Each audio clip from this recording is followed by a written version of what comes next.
pas content? Dopé. Pas marqué. Picouse.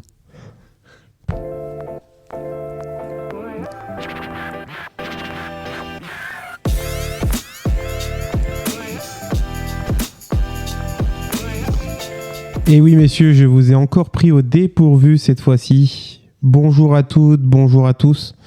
Bienvenue dans ce nouvel épisode de la triplette. J'espère que vous allez tous très très bien. Aujourd'hui, je suis toujours accompagné de mes deux experts, peu importe le métier, peu importe l'activité, peu importe le sujet. Loïc, comment vas-tu? Ça va très bien. L'important, c'est pas la thématique, c'est l'expertise. Les 3 points. L'important, c'est les 3 points. Loïc? Cédric, comment ça va? Ouais, c'est moi, c'est Cédric, enchanté. Ça va très bien. On est un peu comme les experts BFM qui changent de bandeau à chaque thème, c'est ça? Un jour, on est climatologue, un jour, on est scientifique, un jour, on est... C'est pas mal, non? J'aime bien. Ouais. Je croyais que tu allais dire qu'on allait être comme l'expert Miami et j'aurais bien voulu m'imaginer Horatio Kane, j'avoue. Oui, parce que du coup, dans son hypothèse, tu es Pascal Pro, là. Ouais, c'est ça qui me dérange un peu. BFM TV, attention. Ah, pardon, excusez-moi. Voilà. Je vais pas être présentateur de BFM TV, donc... c'est quoi votre casquette préférée jusqu'au début, là, que vous avez eu? Notre quoi? Votre casquette, votre étiquette en bas que vous avez préférée. Moi, le Cédric statistique, j'aime beaucoup à chaque épisode. Cédric statisticien, c'est fort. Le data analyst du podcast. Ouais, je pense que c'est imbattable, en vrai. Je pense que c'est la meilleure étiquette. Ouais, c'est le meilleur. Parce qu'en plus, personne ne l'a briefé, personne ne lui a jamais demandé stats, et pour autant, il est toujours là avec ses stats. Et sincèrement, ça nous régale. Moi, ça m'aide à comprendre les sujets. Voilà. Non, mais c'est important.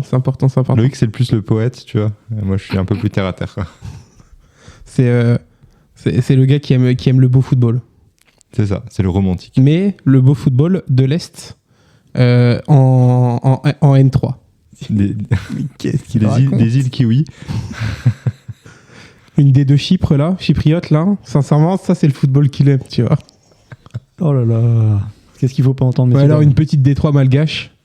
Ça, sincèrement, il a regardé 2 rencontres le week-end dernier. Je l'ai vu, il était transformé après ça. Je suis curieux de savoir s'il y a 3 divisions à Madagascar. Je suis curieux d'avoir les chiffres.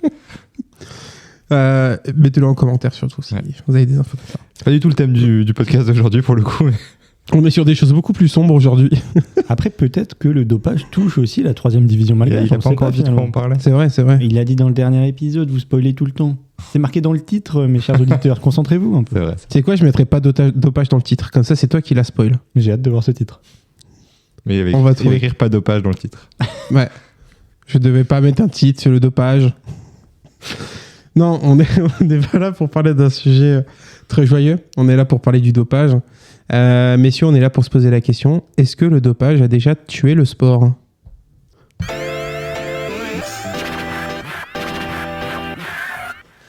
On est beaucoup trop joyeux pour parler de dopage aujourd'hui, messieurs. C'est vrai. Non, du coup, on est là pour parler du dopage dans le sport de manière générale. Donc, juste avant, on a regardé une vidéo dessus parce que moi, c'est le sujet. Enfin, on a regardé cette vidéo parce que j'avais regardé au début cette vidéo pour parler du dopage parce que ça, c'est un sujet que je trouvais intéressant. Petite vidéo de Fatch qui parle du dopage et de l'avenir de tout ça. Et donc, du coup, ça nous a donné envie d'en parler aussi, de voir un peu qui est notre dopeur, notre dopé préféré. Notre dopeur préféré. Vous êtes plutôt team dopé ou team dopeur, les gars? Qui est notre dopé préféré, les événements marquants autour du dopage et aussi quel est l'avenir de notre sport avec cette nouvelle contrainte qu'il faut prendre en compte, messieurs. Qui veut commencer? Et Cédric, je te sentais très enthousiaste avec cette vidéo-là. Absolument. Non, déjà, on peut dire que c'était une belle vidéo, très intéressante. Ouais. Je suis pas beaucoup plus qualifié que ce monsieur pour en parler de dopage, donc je vous renvoie à la vidéo. Non, je sais pas, tu voulais commencer par quel angle, quelle accroche? Vu qu'on est dans la partie joyeuse, restons sur la partie joyeuse. Très bien.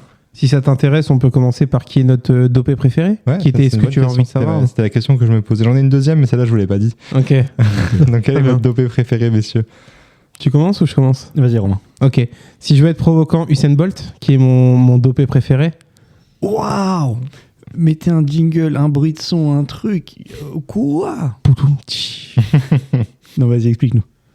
Non, c'était plus pour la vanne. Après, c'est juste que avec tout ce qui sort aujourd'hui, avec cette vidéo qu'on vient de regarder, forcément tu regardes maintenant ces records avec un peu plus de hauteur à te dire et si. Et tu vois, un truc tout con, mais on a regardé le Tour de France cet été. Et est-ce que Pogacar était pas trop fort par rapport aux autres ? Et donc forcément, la première question qu'on se pose directement, c'est est-ce qu'il est dopé ? On regarde même plus la performance, on se dit, première question, il est trop au-dessus, il est dopé. Et à cette époque-là, il y avait eu déjà aussi des questions sur Usain Bolt, est-ce qu'il était dopé ou pas, etc. Il a été testé comme tout le monde, il est bien sûr actuellement pas dopé, en tout cas au moment où on tourne ce podcast, il n'a jamais avoué ses faits comme un autre, qui est vraiment mon dopé préféré, qui est Lance Armstrong. J'avais même le DOT, bien sûr, dopé of all time. Le dopé of all time. Même si dans le cyclisme, il y en a plein qui m'ont fait rêver. Alberto Contador, qui était là à limite à pleurer, à dire qu'il n'était pas dopé. Comment il s'appelait l'allemand qui tapait des duels avec... Non, il est anglais. Avec Armstrong à l'époque, là. Oh putain, je l'ai plus. C'est pas grave, tant pis. Un Allemand qui courait pour T-Mobile avec un maillot rose. Ouais. Lui... Allez, hein. J'y ai cru pendant un moment, mais il a fini par sauter avant Lance Armstrong, je crois. Exactement. Il n'a jamais réussi à gagner, il s'est quand même fait choper. Exactement. Mais non, bien sûr, jusque-là, on restons confiants sur le fait que Usain Bolt n'ait jamais été dopé. Mais forcément, ça pose des questions de se dire, le mec vraiment en plus était facile pendant la compétition à survoler toutes les courses qu'il a pu faire à l'époque.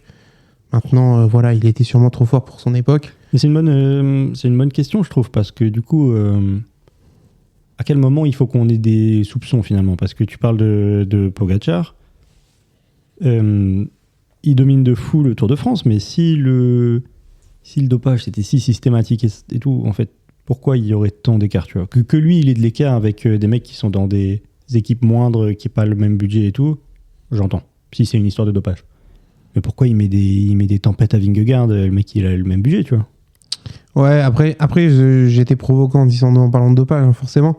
Je pense que le fait qu'il ait une équipe plus taillée, plus performante, et globalement un staff et un écosystème qui est beaucoup plus puissant que peut l'avoir Vingegaard, je pense que ça joue beaucoup.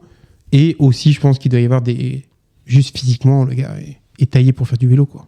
Ouais, non, mais en fait, ce que je voulais dire, c'est que du coup, comment dire, pour rebondir un peu sur la vidéo qu'on vient de voir, du coup, je trouve que c'est quand même un peu... Enfin, j'ai pas envie d'arriver au moment où, dès que je vois un mec performant, je me pose la question de est-ce qu'il est dopé ? Parce que tu vois, Usain Bolt, il était plus performant, mais c'est pas la première fois qu'on a un mec qui domine son sport. Regardez, on a eu... en France, on a la chance d'avoir Teddy Riner, qui domine le judo dans sa catégorie depuis 15 ans. J'ai jamais vu quelqu'un poser la question de Teddy Riner, il est dopé.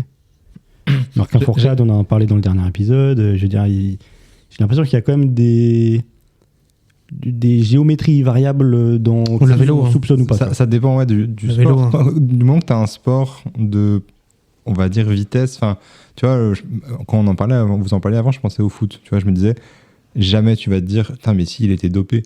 Parce que le sport n'est pas fait pareil, t'as pas la même recherche, et le judo, c'est un peu la même chose. Effectivement, il y a de la puissance, etc.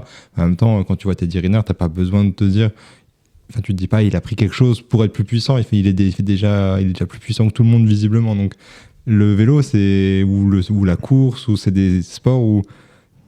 Je sais pas, je pense que pour nous, même si c'est peut-être pas vrai, hein, c'est plus naturel de te dire que tu peux te doper pour atteindre un objectif que d'autres sports où ça... T'as peut-être plus de mal à mentaliser l'impact que ça va avoir. On en reviendra après, parce que moi je voulais parler sur ce sujet-là aussi, il y a une géométrie variable, parce qu'il y a aussi des sports qui recherchent plus à contrôler les athlètes que d'autres. Hein. Bah, je suis heureux que tu le dises, parce que, pour répondre à ce que tu dis, Cédric, le pourcentage de contrôle positif dans le vélo aujourd'hui, c'est 0,8%. Le pourcentage dans le rugby, il est à 2,5%. Le pourcentage dans les sports de combat comme le MMA, il est à 4,5%. Et du coup, malgré tout, c'est pas les sports qu'on vise le plus, tu vois. Et du coup, je pense effectivement, tu as raison, c'est une question de perception et de physique et de visuel, pardon. Mais dans les faits, c'est pas forcément le cas, quoi. Ouais, mais tu as tendance à te dire tu te dopes pour aller plus vite ou plus loin, mais pas forcément pour d'autres catégories, alors que ça existe vraiment. Ouais, mais effectivement, je voulais vous poser la question, vous y connaissez un peu plus en vélo que moi, de pourquoi on a cette image de vélo dopage à cause de Lance Armstrong. Plus de contrôle. Il y a une politique, en tout cas du Comité international du cyclisme, qui est vraiment à la chasse aux sorcières et à la chasse à l'intégrité sportive. Des chiffres. De quoi ? J'ai des chiffres pour toi. Oh. C'est Ok, attends, pardon. C'est mon taf, normalement. Alors, je te donne les chiffres en off et tu les donnes. Merci. C'est le sport qui a le plus gros taux de contrôle par rapport à son nombre d'athlètes professionnels. C'est-à-dire que le nombre de contrôles par rapport au nombre d'athlètes professionnels, il est à plus de 300%. Ce qui veut dire que, grosso modo, un cycliste professionnel est contrôlé en moyenne 4 fois par an. Là où le taux de contrôle dans le football, par exemple, ou même dans l'athlétisme, est plutôt autour de 60%, des choses comme ça. Donc moins d'une fois par an pour un professionnel. Et est-ce que tu penses, parce que tu disais avant, le pourcentage de contrôle positif est finalement faible, est-ce que c'est parce qu'ils savent qu'ils ont une cible sur la tête, ils font plus attention ? Est-ce que c'était un taux qui était peut-être plus élevé avant, ou finalement on les cible mais sans trop savoir pourquoi ? Non, c'est juste un effet de volume. En fait, c'est juste un effet de volume. Oui, plus tu as de volume, oui. forcément, in fine, vu que tu augmentes les volumes, in fine, tu as forcément moins de personnes qui sont dopées. Mais c'est un effet psychologique aussi. Plus tu as de contrôle, ça veut dire plus tu dois faire attention dans l'année, ou alors tu fais des stratégies plus malines pour te doper. Mais globalement, c'est un sport qui n'a pas peur. En fait, c'est surtout ça. C'est un sport qui n'a pas peur d'avoir des dramas ou des gros dossiers qui s'ouvrent, plutôt que de mettre en branle leur intégrité sportive. Il y a plusieurs choses, il y a plusieurs angles pour répondre à ta question, je pense. Déjà, sur le vélo, je défends un peu le truc depuis tout à l'heure. Il faut être honnête aussi de cette politique de chasse aux sorcières, elle est comme elle est aujourd'hui, parce que c'est un sport qui, historiquement, était gangréné par le dopage. Les années 90-2000, c'était à des niveaux absolument phénoménaux. Tous les mecs qui étaient pro à cette époque-là le disent, les entraîneurs de l'époque le disent. Tout le monde était chargé. Et c'est aussi d'où la perception actuelle de vélo égale dopage, parce que par le passé, ça a été vrai.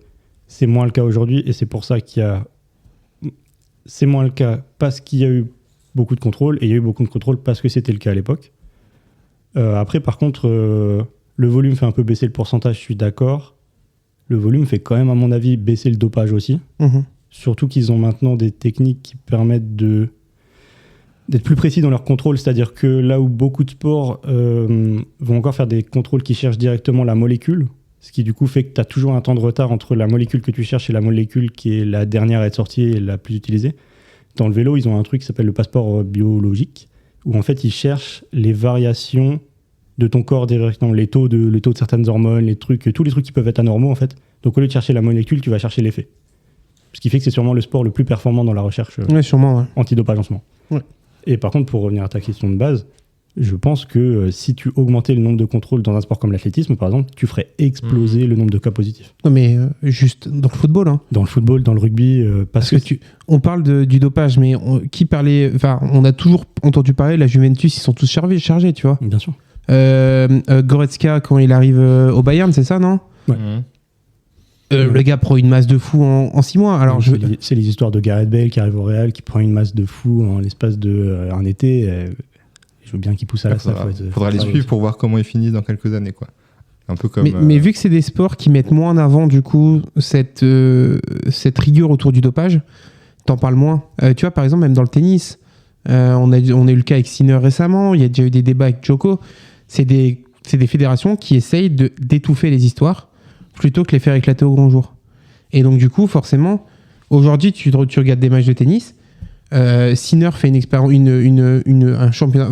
tournoi de fou, il éclate tout le monde 3-0, il n'y a pas de débat. À la fin, tu te dis pas qu'il est dopé parce que ton cerveau est pas actuellement taillé pour te dire il y a du dopage dans ce sport alors qu'il y en a, tu vois. J'ai une question pour vous. Est-ce que vous tracez une ligne de dopage, pas dopage ? Est-ce que pour vous, il y a des manières de se perfectionner, s'augmenter, qui peuvent être apparentées à du dopage, mais qui ne le sont pas vraiment ? Je sais pas, pour t'aider à gérer le stress, des choses comme ça, qui sont techniquement considérées comme du dopage. Même au-delà de ça, il y a plein de substances qui sont aujourd'hui encore considérées comme légales, alors qu'en vrai, c'est de l'amélioration de performance, tu vois.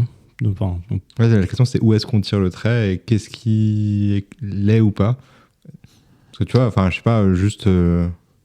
dans les clubs de foot, effectivement, ils doivent avoir tout un tas de techniques pour être plus performants, plus rapides, plus machin, qui sont aujourd'hui pas considérés comme du dopage, mais en fait, quand tu le regardes de manière un peu avec du recul, ça peut l'être. Pour moi, le dopage commence quand tu prends des molécules que ton corps n'a pas besoin de base. Par exemple, pour moi, avoir un régime nutritif strict, protéiné et tout ça, pour moi, n'est pas du dopage. Parce que pour moi, c'est une optimisation de tes besoins. C'est pas de l'ajout d'un truc extérieur. Exactement. Par contre, pour moi, le fait d'aller chercher potentiellement, tu sais, de la whey ou des choses comme ça, pour moi, là, c'est déjà dans de la partie dopage parce que tu essaies d'améliorer des performances que tu ne pourrais pas avoir seul. Ouais, mais est-ce que du coup, tu as aussi certaines techniques d'entraînement, des trucs qui vont pas forcément être considérés comme du dopage, mais qui sont pas qui reproduisent des environnements qui sont pas naturels, qui du coup te permettent d'améliorer tes performances grâce à des techniques auxquelles tu n'aurais pas accès normalement. Tu vois ce que je veux dire ? Par exemple, l'oxygène ou des choses comme ça ? Ouais, les cages où tu fais baisser le taux d'oxygène, Ouais. là, les trucs, les certaines techniques d'entraînement. Ouais, pour moi, ça, c'est du dopage. Je le mets dans dopage, ça aussi. Parce que c'est des choses... T'es très large, quoi. Ah ouais, moi, je suis très large par rapport à ça. Mais parce que moi, j'ai une philosophie du sport... Et pour toutes les personnes avec qui j'ai déjà fait du tennis de table et tout ça, le savent, je n'ai pas ce truc de la compétition à devoir gagner à tout prix. Je vais te poser la question, est-ce qu'il y a beaucoup de dopage en tennis de table ? Pareil, je pense que c'est pareil que dans les autres sports. Il n'y a pas de contrôle, ou très très peu de contrôle. Donc en fait... Tu n'as pas tendance à te dire que ça va significativement changer ton jeu ? Non, après je pense qu'il doit y avoir sûrement des choses sur les réflexes, des choses sur la vivacité ou la puissance. Exactement, ça doit exister, hein. On va pas se mentir, comme dans tous les sports, ça doit exister. Des choses qui te permettent d'augmenter ton acuité, ou alors les asthmatiques où d'un coup ils ont des performances de fou furieux. Ça doit exister. Maintenant, est-ce que j'ai déjà vu des scandales ? J'en ai pas vu. Mais non, pour revenir, moi j'ai une vision du sport qui est hyper spécifique, et c'est pour ça que pour moi, tout ce qui est pour essayer d'aller plus loin et essayer d'être plus fort que les autres, moi j'ai du mal avec ça, et donc du coup c'est pour ça que moi je suis très très large dans le dopage. Mais du coup dans ce cas-là, quasiment tous les pros sont dopés, quoi, dans à peu près tous les sports, non ?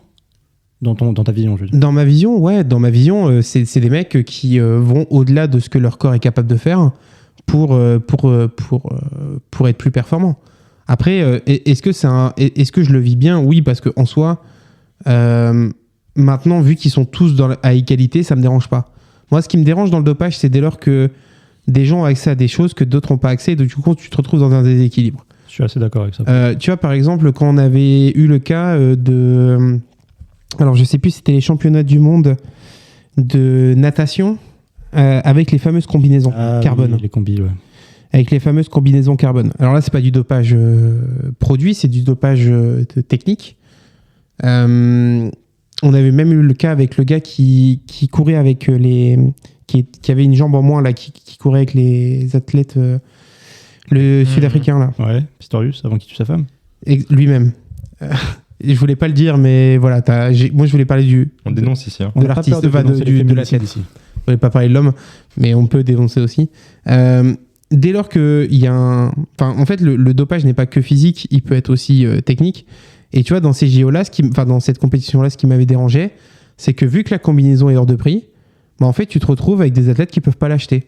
Donc du coup, en fait, tu pars avec des désavantages qui est injuste. En fait, soit tout le monde a la combinaison, soit personne là. Mais il n'y a pas d'entre-deux où tu peux te permettre de faire de la distinction, tu vois. Du coup, c'est l'histoire du sport aujourd'hui de partout. C'est la même chose où Paris est dopé à l'argent.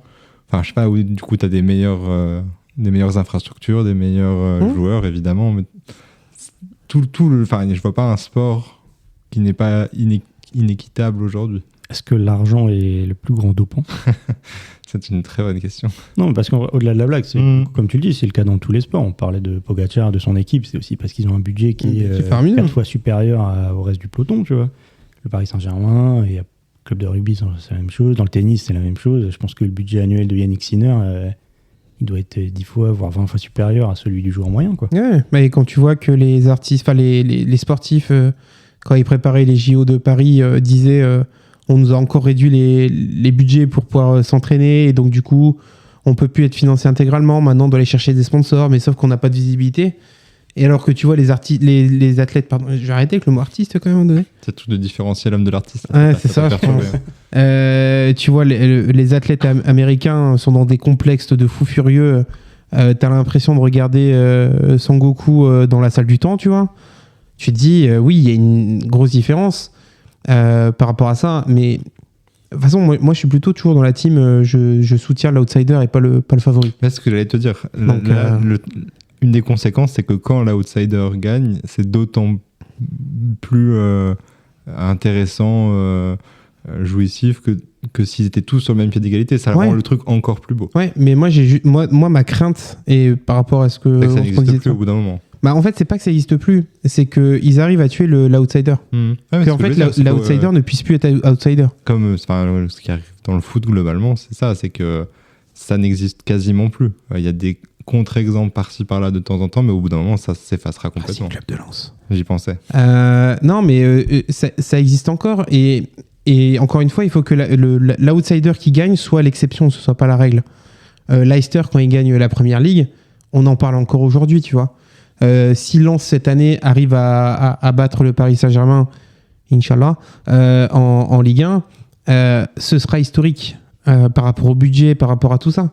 Donc il faut que ces performances restent. Mais le souci, c'est que j'ai peur que le fait que le dopage s'accélère, grandisse, etc., on se retrouve de plus en plus dans cette difficulté de se dire, l'outsider, c'est qui ? Est-ce qu'il existe encore cet outsider ? Est-ce que c'est encore possible de faire une perf ? Est-ce que dans ce cas-là, je fais un peu l'avocat du diable, est-ce que dans ce cas-là, le mieux, ce serait pas finalement de donner à tout le monde le même accès aux produits dopants ? Non, parce qu'en fait, c'est toujours le même débat. En fait, ils ont déjà pas accès tous aux mêmes produits dopants. Ouais, mais tu les mets sur un pied d'égalité, du coup. Oui et non, parce que tu auras toujours l'argent qui va être là. Ouais, mais tu vois, ce que disait la vidéo qu'on a regardée avant, c'est que aujourd'hui, il y en a qui se dopent et qui ne se font pas prendre parce que derrière, ils ont l'argent et les ressources pour le faire soit mieux, soit déployer des trésors légaux, des armées d'avocats pour ne pas se faire prendre.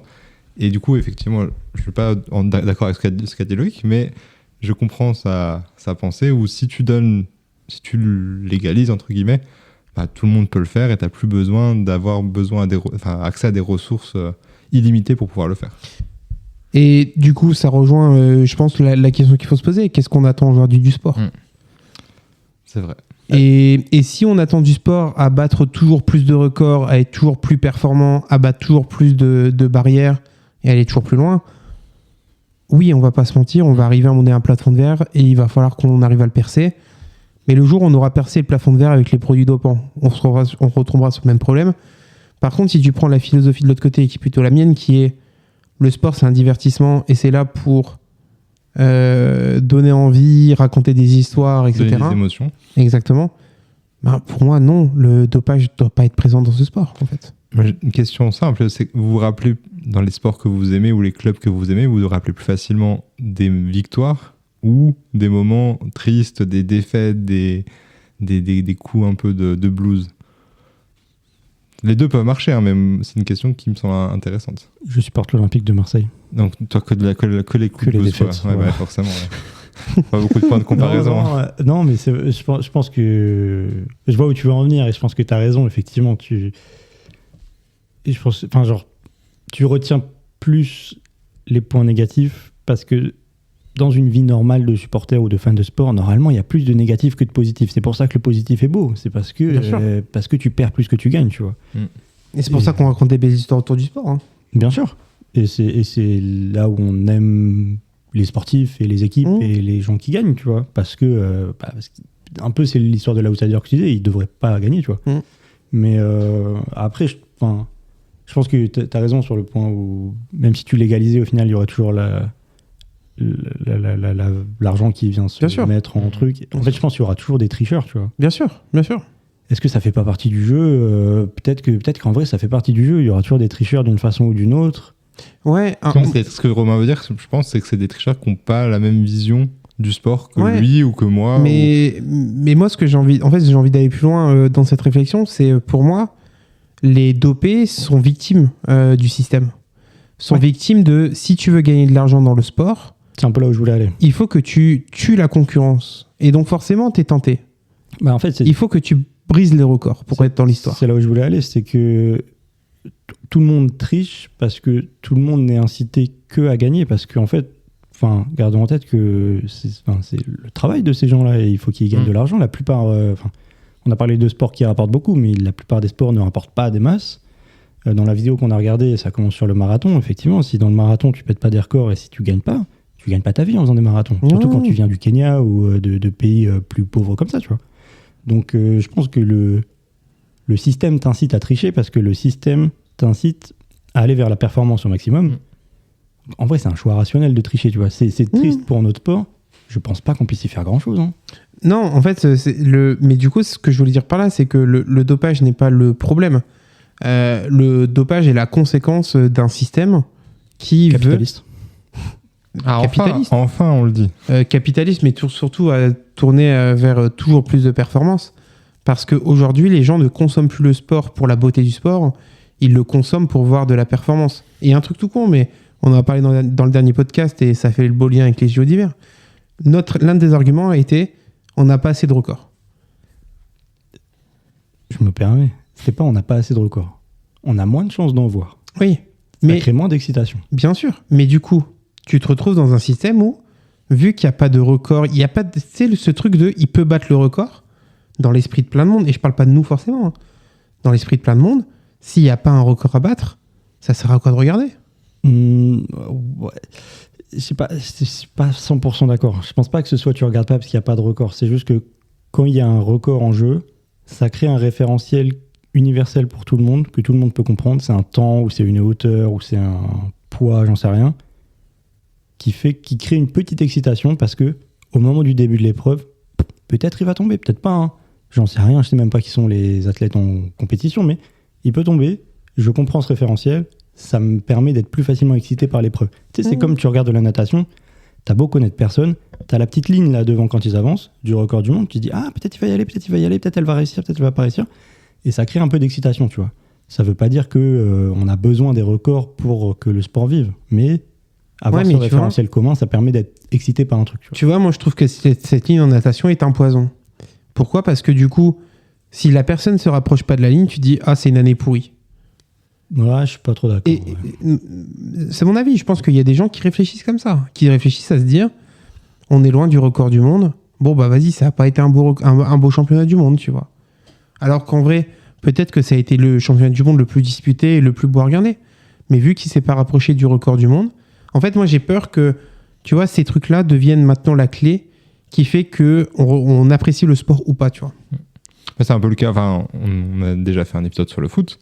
C'est un peu une des plaies du foot aujourd'hui, c'est les stats, qui va marquer le plus de buts, qui court le plus vite, c'est un peu la même chose. Et où je sais pas, les records de manière générale sur quand est-ce que Mbappé, Kylian va dépasser Giroud en meilleur buteur de l'équipe de France.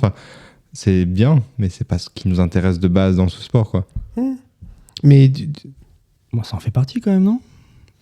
Oui, mais ça devient la priorité pour certaines personnes, c'est qu'ils vont regarder les stats, les chiffres, plutôt que le contenu en soi.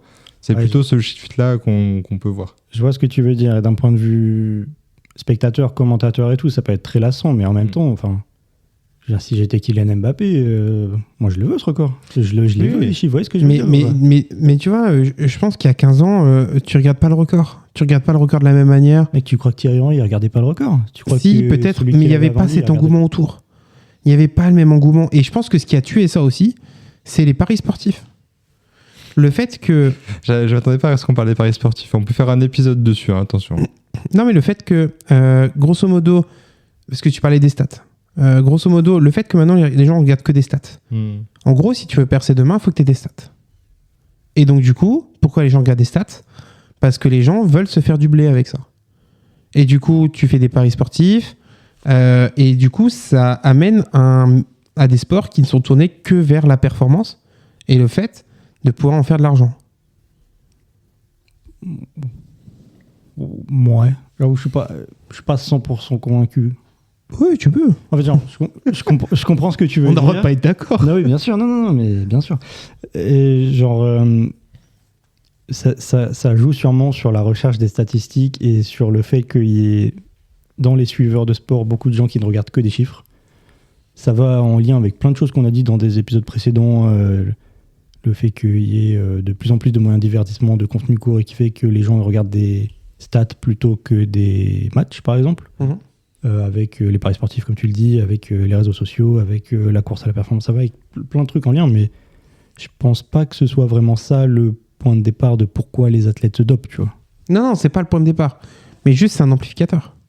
Moi, je trouve que c'est un amplificateur. Possible, en vrai. C'est possible que ça joue. Ça permet de gagner de l'argent. Je pense que c'est avant et surtout une question d'argent, tu vois. Mais bien sûr. C'est la conclusion de beaucoup d'épisodes, quand même. C'est un peu le problème, hein. Ouais. Bien sûr. Bien sûr. Deuxième question. Vas-y. Ouais, vas-y. Votre drogue préférée? Dopante ou pas? Je sais pas, choisis comme tu veux. Non, mais moi, j'ai une vraie question. Parce que c'est pas une vraie question. Non, Okay. c'est pas une vraie question. Je remballe. Vraie question. Parce que en parlant du PSG, ça me faisait penser à autre chose. Plutôt gagner un titre et... Quoi? Non, j'aime bien les dilemmes comme ça, du coup je me concentre. Non, mais plutôt gagner un titre important et rentrer dans l'histoire, quitte et être dopé et quitte à te faire flaguer 2 ans après. Ou alors rester un no-bod et kiffer ton sport et juste t'as pas les performances pour aller plus loin. L'option 2, enfin pour moi l'option 1, c'est une honte absolue et de toute façon tout le monde sait que ton titre il a aucune valeur, quoi. Alors pourquoi Loïc, toi peut-être? Oui, dans l'idée tout le monde va dire l'option 2, tu vois. Mais par exemple tu prends l'OM qui a gagné sa Champions League. C'est pas du dopage, mais tu sais c'est un peu le même délire, c'est-à-dire il y a des rumeurs sur une forme de triche, etc. In fine, qu'est-ce que les gens retiennent de ça? La plupart des gens retiennent que c'est Marseille qui a gagné la première Ligue des Champions. Alors oui, les experts vont me dire oui, mais peut-être qu'elle n'est pas vraie, peut-être qu'elle n'est pas... Ouais, mais après, parce qu'il y a autour... Enfin, je suis pas expert de ce sujet, mais il y a un flou aussi un petit peu autour. C'est pas...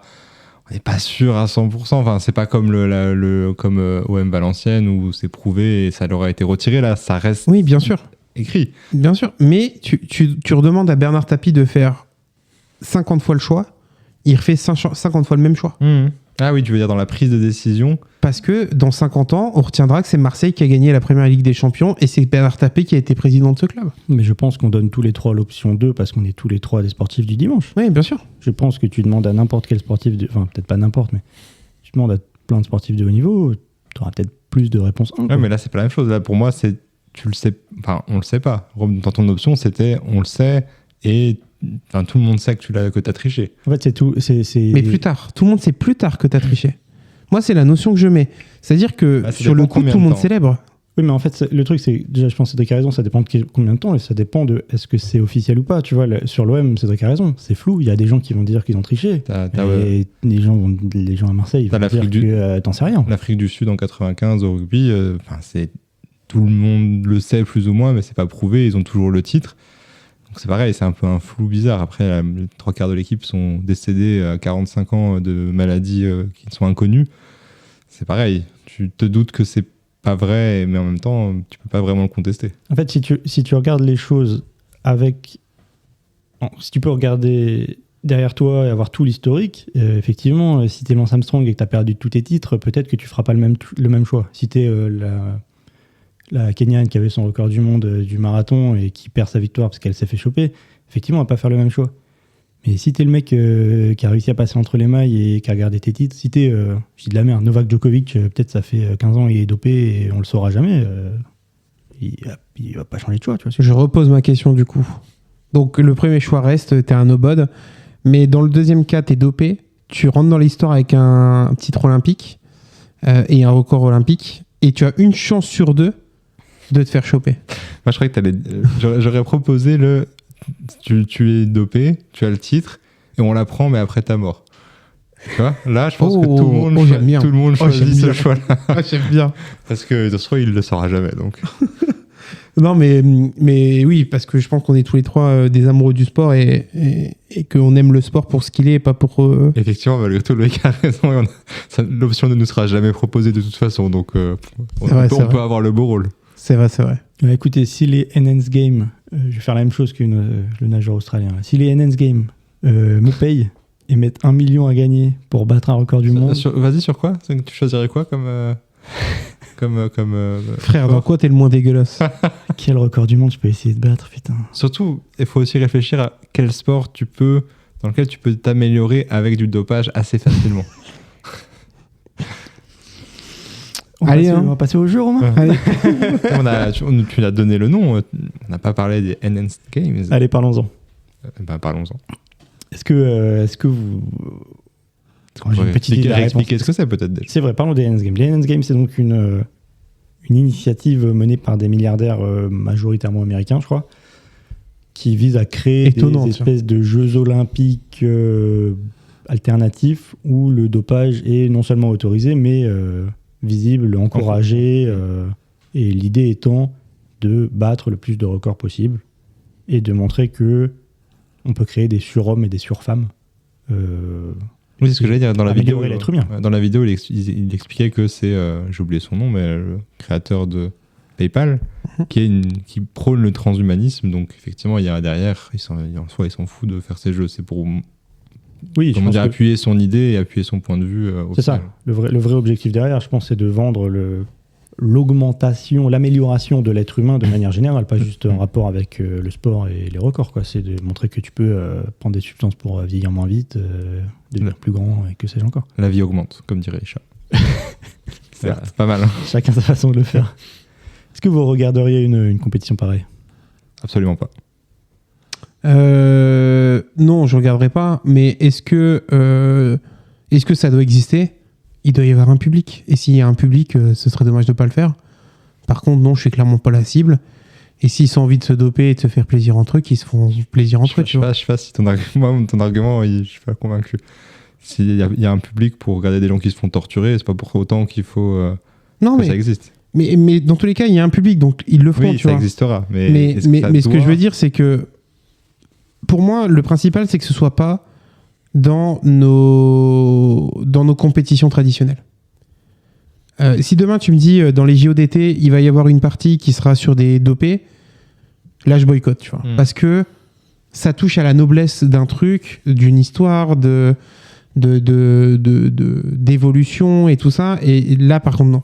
S'ils veulent faire leur truc dans leur coin avec 3 bassins et 2 pistes d'athlée, vas-y, qu'ils fassent leur truc dans leur coin. Moi, je suis partagé parce que autant les JO, pour le coup, pour moi, c'est l'exemple où ça n'arrivera jamais parce que vu ce que ça porte, ça serait quand même extrêmement étrange qu'ils l'introduisent.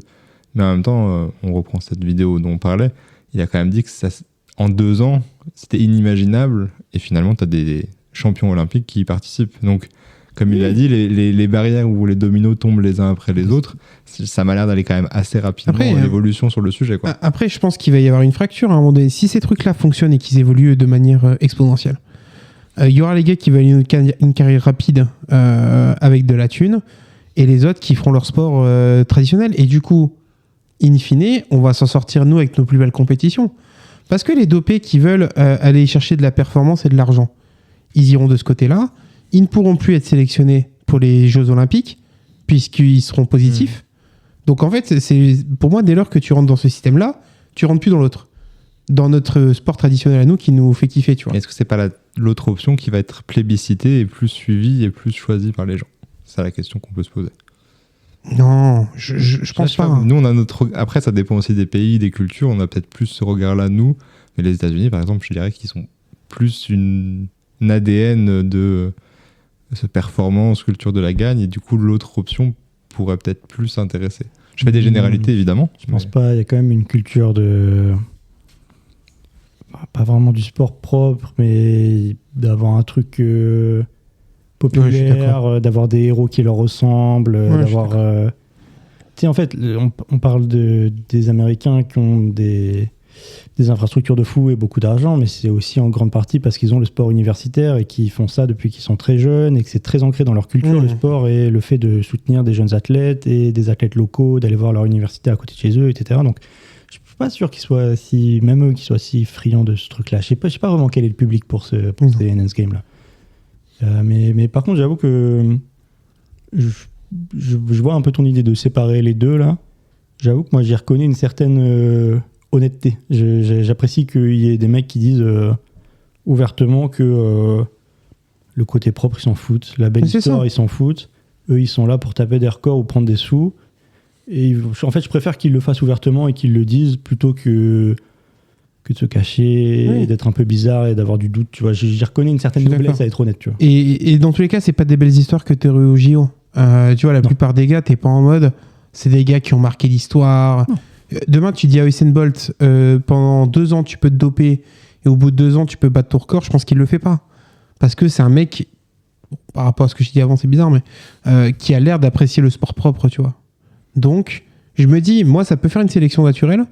Des gens qui veulent aller se battre avec leurs produits dopants, ils font leur vie de leur côté. Et nous, on se bat avec nos compétitions propres. Et si un jour, il y a un switch, on deviendra tous comme Loïc, des hipsters du sport, et on dira aux gens, moi, je regarde des sports non dopés. Moi, je regarde les JO, tu connais ? Ouais, et on est genre 10 à le regarder dans notre village. Et en vrai, je trouve que c'est déjà beaucoup, tu vois. C'est son rêve, hein, il faut savoir. Un épisode sans dire le mot hipster après mon nom, c'était trop, quoi. Effectivement. Et je l'ai déjà dit 2 fois dans cet épisode. Surtout vraiment, c'était littéralement l'intro du truc. Hein. C'est quand même le domaine où je regarde des trucs massifs, quoi. Genre, je regarde du foot et du basket, quand même. T'as quand même regardé toute la compétition de Big Air au JO d'hiver. Hein. Quel menteur. Messieurs, des choses à rajouter sur le dopage ? Non, je voulais juste dire, je suis quand même pas sûr que les Enhanced Games permettent de faire une vraie sélection entre tous les dopés, tous les non dopés. Ce serait mon rêve, bien sûr. On va pas aller dans l'utopie non plus. Ce serait mon rêve. Oui, parce que pour l'instant, ça reste un côté minoritaire. Et, tu vois, j'avais noté que là, il parlait d'un Français qui va y participer. Et du coup, le ministère des Sports a fait une annonce pour dire que, attention, les sportifs français qui y participent auront des sanctions. Bien sûr. Donc, c'est pas encore la mentalité, c'est pas... Donc, pour l'instant, non. Après, si ça se développe plus, peut-être que... Faut être honnête aussi sur les gens qui y vont pour l'instant. Ça se développe, mais c'est soit des néo-retraités, soit des mecs qui venaient de se faire choper pour dopage, soit des types qui sont des aspirants champions, mais qui en vrai n'ont pas de réussite. Le Français dont tu parles, Fall, je crois c'est son nom. Je crois qu'il a même pas fait les JO la dernière fois. C'est un mec qui gagne pas les championnats de France sans ça. Tu vois ce que je veux dire ? Il n'y a pas de grand athlète qui a rejoint ce projet pour l'instant. Calmons nos chevaux, quoi. Oui, c'est ça. C'est en mode, tu tapes des gens qui se disent, allez, une dernière fois, on va se faire kiffer pendant 6 mois, et puis voilà, je prends mon million et je me casse, quoi. C'est surtout ça, je pense. Messieurs, d'autres arguments sur le dopage ou on passe au jeu ? Non, c'est pas un argument. Je voulais juste dire qu'on a parlé rapidement tout à l'heure avec l'Afrique du Sud ou... non, c'est tout d'ailleurs. Ça reste quand même dangereux aussi. Ça, on n'a pas parlé. On parle de performance, etc. Mais il y a des gens qui en meurent, quoi. Donc, ça reste quand même aussi dangereux. Et alors, risques et périls, est-ce que ça vaut vraiment le coup ? Je sais pas. Certains jugent que oui, visiblement, mais c'est quelque chose dont on n'a pas parlé. Je trouvais que c'était quand même important de le rappeler. Ils te prendront que quand ils prennent la voiture, ils prennent des risques. Hein. Non, mais c'est vraiment plus. Ils en ont rien à foutre. Mais c'est vrai, tu as raison de faire de la prévention. Ne vous dopez pas. J'ai mis ma casquette de médecin, du coup. Le bandeau a changé, là. Médecin légiste. Alors que ça n'a rien à voir avec le sujet. Ouais, mais c'est pas mal. Chirurgien dentaire. C'est ce que j'allais dire. Ils trouvent toujours des spécialités qui sont pas exactement dedans, mais en même temps, c'est pas loin. Tu vois. Psychologue. Qui va nous parler des effets de la drogue sur le corps. T'as pas répondu à quelle était ta drogue préférée, d'ailleurs ? Ouais. Toi non plus, hein. Moi, c'est l'amour. Oh là là. Moi, c'est la musique. Ah, c'était pas mal, ça. Quelle bande de connards on est, putain. Jamais pris de drogue. Ah, du coup, il fallait vraiment une réponse. Ouais. Si jamais on m'écoute, je n'en ai jamais pris. Si jamais il y a la maman de Cédric qui écoute, il n'en a jamais pris non plus. Je sais pas, l'alcool, c'est une drogue ou pas ? Oui. Voilà. Bah, mais toi, t'es drogué à l'amour aussi. Bah oui, évidemment. Allez, transition, on passe au jeu ?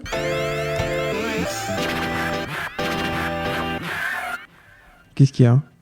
Rien, tu nous as pas laissé dire oui ou non si on voulait passer au jeu. Je me sens un peu contraint. Voilà. Bah parce que voilà, on avait fait le tour de la blague sur drogué à l'amour. Je pense que voilà. Et en fait, si tu ne l'avais pas compris, j'essaie de gagner du temps parce que je me fais éclater à chaque fois qu'on fait des jeux. Donc, est-ce qu'on compte encore les points de chaque côté ou pas ? Non, c'est bon, donne-lui son CDI. Là. Je sais pas. Là, j'ai du mal à anticiper les questions. Je pense que ça va pas être facile. Ah ouais ? sais pas, le dopage. Enfin, si tu me demandes des dopés, tout à l'heure, quand j'ai réfléchi à ma propre question, le seul à qui j'ai pensé, c'est Armstrong. Donc, il va falloir citer des molécules. Là. Oh, il y a peut-être des questions sur des molécules, en effet. Misère de misère. Première question. Qui est le coureur américain déchu de ses 7 titres de Tour de France? Allez, Cédric, il est cadeau. C'est Lance Armstrong. Oui, félicitations, Cédric. 1-0. Est-ce que c'est le plus grand dopé de l'histoire? Bah oui, enfin, moi, tu vois, on n'a pas parlé tout à l'heure, mais je me rappelle quand c'est sorti, alors que je sais pas quand c'était, et je regardais pas de vélo, je m'en foutais, mais je trouve que l'impact que ça a eu, c'était ahurissant. Et je connaissais peut-être même pas vraiment son nom, enfin, et ça s'est tombé comme une bombe, on en parlait de partout. Avec son interview là et tout. Putain. Ouais, l'interview qui a été reprise partout, il y en a eu un film et tout. C'est celui qui a eu le plus d'impact, en fait, c'est sûr. J'en vois pas d'autres. Ouais, et puis, en fait, surtout parce que 7 titres de Tour de France. Ouais, c'est gigantesque. C'est énorme. Et puis même tout le système qui était derrière. T'as l'impression qu'au-delà de lui, c'est genre comme si toute une montagne s'écroulait derrière lui, tu vois. Ouais, il y a eu un avant et un après. C'était 7 titres d'affilée ou pas? Je crois que c'est 7 titres d'affilée. Ouais, c'est pas facile à 7 titres d'affilée. Au moins 5 ou 6 d'affilée, ouais. Je parlais à Lyon. J'ai la ref. Ouais, mais peut-être qu'on apprendra que... Hugo Lloris, qu'est-ce qu'il prenait? Hugo Lloris, il en a pas joué, il en a pas gagné un seul, je te le dis tout de suite. Non, c'est Chris avec son crâne chaud qui était dopé. Deuxième question. Quel sprinter a été disqualifié 48 heures après son record du monde aux 100 mètres? C'était au JO de Séoul de 1988. C'est pas Carl Lewis? Non. Oh, merde. Il était dans les propositions, mais ce n'est pas Carl Lewis. Comment il s'appelle alors? Je vous fais les propositions? Ouais. Donc, réponse A, Carl Lewis. Réponse B, Linford Christie. Réponse C, Ben Johnson. Réponse D, Florence Griffith Joyner. C'est la D. Ok, moi j'aurais dit Ben Johnson, mais... Eh ben en effet, c'est Ben Johnson. Ouais. Griffith Joyner était dopé aussi, je crois. Oui, mais il n'a pas été disqualifié 48 heures après son record. J'ai cru que tu étais vachement sûr de toi, je me suis dit... Je ne sais pas tout, putain. 2-0 Ouais, mais je sais pas pourquoi il m'a donné le Lance Armstrong, vu que de toute façon il gagne pas d'autres points. Pardon. Je retombe dans mes travers. Maman Cédric, si tu entends ça, il reste humble. Il reste humble. Je perds avec les honneurs. Tu te dopes pas pour le quiz, quoi. Ah non, ça c'est clair que non. Troisième question. Quel athlète au féminin a dû rendre 5 médailles après l'affaire Balco? On voit les propositions. C'est une américaine, si jamais. Réponse A, Serena Williams. Réponse B, Marion Jones. Réponse C, Allyson Felix. Réponse D, Gail Devers. Pardon. Aucune idée. Pas Serena. Pas Serena. C'est Marion Jones, non? C'est en effet Marion Jones. Ça fait donc 2-1. Donc c'était une tenniswoman ou... Non, pas du tout. J'en ai aucune idée. Ok, d'accord. C'est l'athlétisme, je crois. Vous voulez que je regarde? On fera du fact-checking. Allez, je vous le donne vite fait là. Ton assistant Ted. Ah non, tu sais, c'est le truc qui n'existe plus là, le SEA. C'était une athlète, en effet. On est donc à la question 4. Question cyclisme, on y revient. Quand on parle de dopage, de toute façon, il faut bien au moins 2 questions sur le cyclisme, au minimum. En quelle année le Tour de France a-t-il failli s'arrêter à cause d'un scandale sur le dopage généralisé? Et je mets un point bonus si vous me donnez le nom du scandale qu'il y a eu.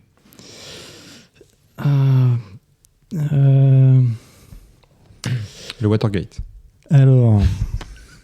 Purée, je le revois, j'étais avec mon papy et tout. Pas loin le Watergate. Pas loin. C'est les histoires avec l'équipe Rabobank là.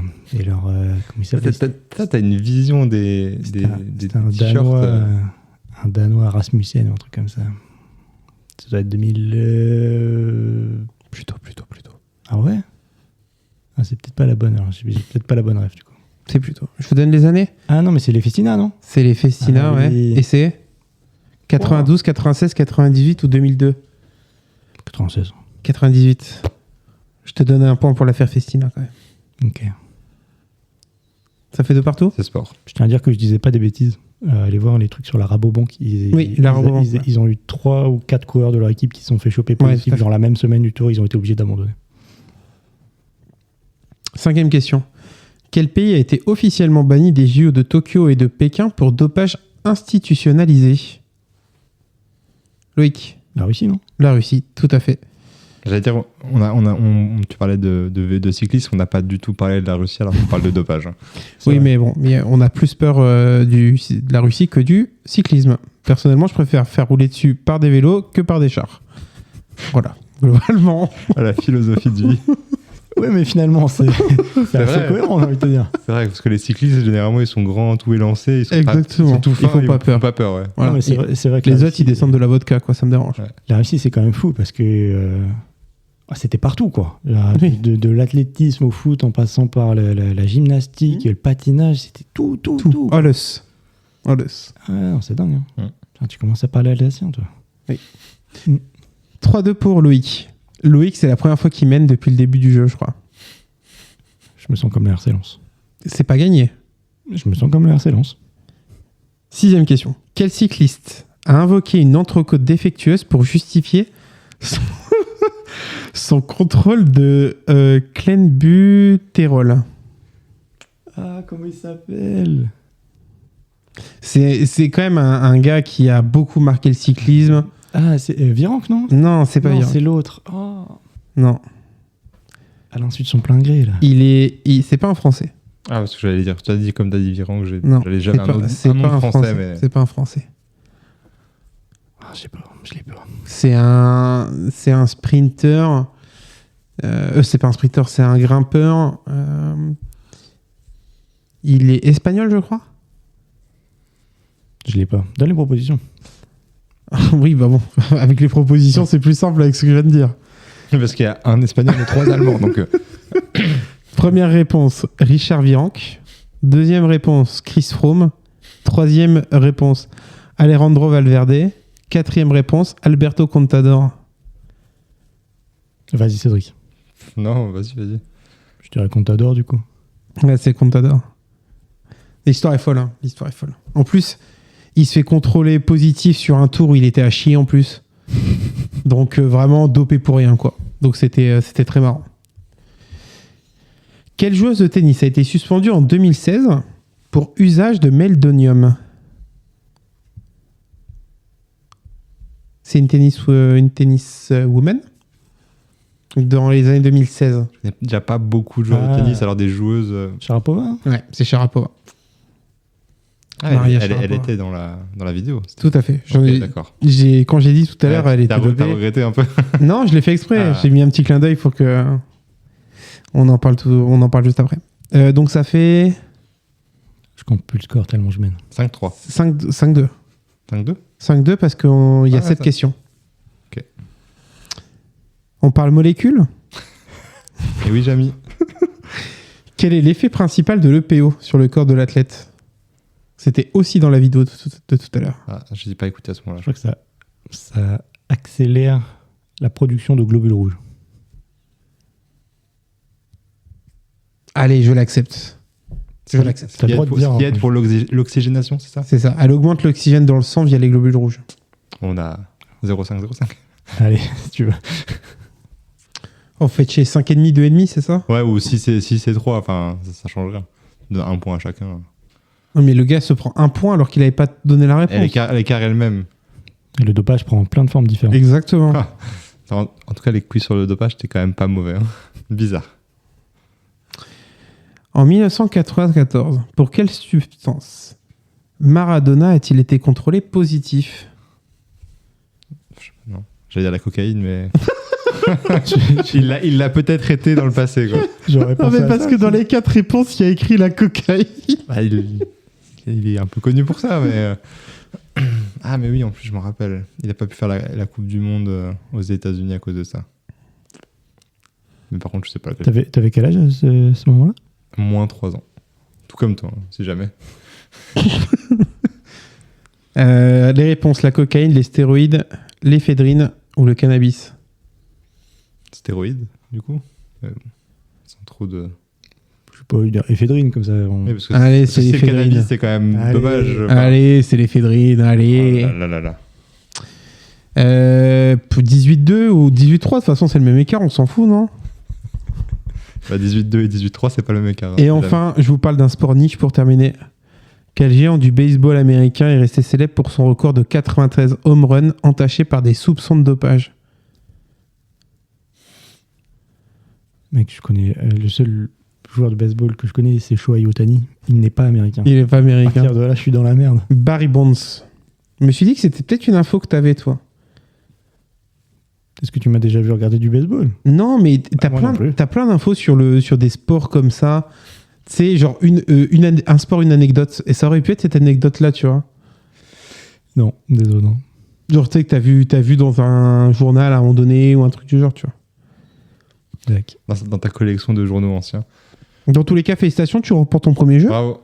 Merci, enfin. Félicitations. Une petite dédicace pour cette affaire, tes proches. Écoute, je remercie ma famille. Hein. Merci à tous ceux qui ont toujours cru en moi. Ouais. Voilà. Croyez en vos rêves. Dream bigger. Messieurs, quelque chose à rajouter sur le dopage? Hormis le dopage, c'est pas bien. C'est quasiment exactement ce que j'allais dire. Tu m'as eu. Je te laisse la faire alors. Messieurs, avez-vous quelque chose, un mot final sur le dopage peut-être? Le dopage, c'est pas bien. On va donc se laisser sur ces magnifiques mots. Passez tous une très bonne journée, très belle soirée. Et puis à la prochaine. Salut. Ciao.